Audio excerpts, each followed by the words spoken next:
एक रईस राजा था जिसकी 4 रानियां थीं। वो अपनी चौथी रानी को सबसे ज्यादा प्यार करता था। उसे महंगे कपड़ों से लादे रखता और बेहतरीन खाना खिलाता था। वो अपनी तीसरी पत्नी से भी बहुत प्यार करता था और उसका आसपास के राज्यों में बखान करता था, मगर उसे डर था कि वो एक दिन उसे किसी और के लिए छोड़ देगी। वो अपनी दूसरी पत्नी से भी प्यार करता था और वो उसकी हमराज थी और वो उसके साथ हमेशा सहानुभूति, इज्जत और धैर्य से रहती थी। जब भी राजा को कोई परेशानी होती थी तो वो उसे बताता था ताकि वो राजा को उस परेशानी का हल बता सके।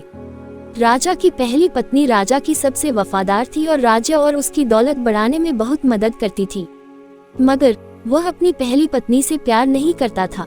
एक बार राजा बीमार पड़ गया और उसे समझ आ गया कि उसके पास समय बहुत कम है, इसीलिए उसने अपनी चौथी पत्नी से पूछा कि मैंने सबसे ज्यादा प्यार तुमसे किया है और तुम्हें सबसे बेहतरीन चीजों से नवाजा है, तुम्हारा सबसे ज्यादा ध्यान रखा है।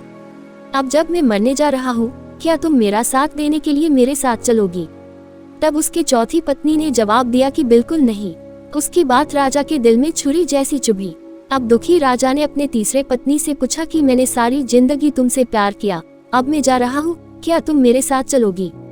नहीं, ऐसा तीसरी पत्नी ने जवाब दिया। जिंदगी बहुत अच्छी है और जब तुम मरोगे तो मैं दोबारा से शादी करूंगी। अब राजा का दिल बैठ गया था और वो अब ठंडा पड़ गया था।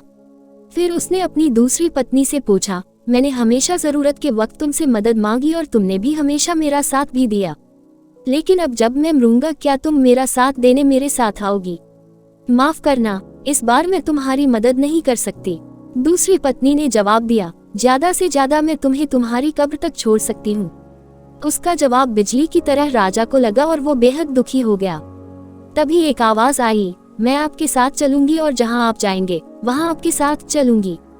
राजा ने अपनी नजर घुमाई तो उसकी पहली पत्नी खड़ी थी। वो बेहद कमजोर थी क्योंकि वो खाती नहीं थी। डेक से भरकर राजा ने कहा कि जब मेरे पास मौका था तब मुझे तुम्हारा बेहतर ध्यान रखना चाहिए था। दोस्तों, इस कहानी से हमें यह सीखने को मिलता है कि हमारी चौथी पत्नी हमारा शरीर है।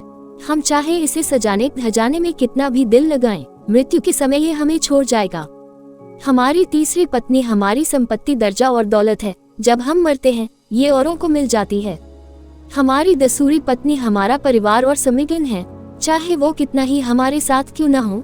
ज्यादा से ज्यादा वो हमारे साथ शमशान तक ही आ जाएंगे, पर उससे आगे नहीं। हमारी पहली पत्नी हमारी आत्मा है, जो अक्सर दौलत, ताकत और अहंकार के सले बेध्यान हो जाती है, मगर हमारी आत्मा ही एक ऐसी है जो जहां हम जाएंगे वहां तक जाएगी। इसीलिए इसे उपजाए, ताकतवर बनाए और इसका आज से ही ध्यान रखें।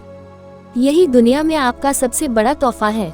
दोस्तों, आपको यह कहानी कैसी लगी और आपको इस कहानी से और क्या क्या सीखने को मिला, यह हमें नीचे कमेंट बॉक्स में कमेंट करके जरूर बताएं।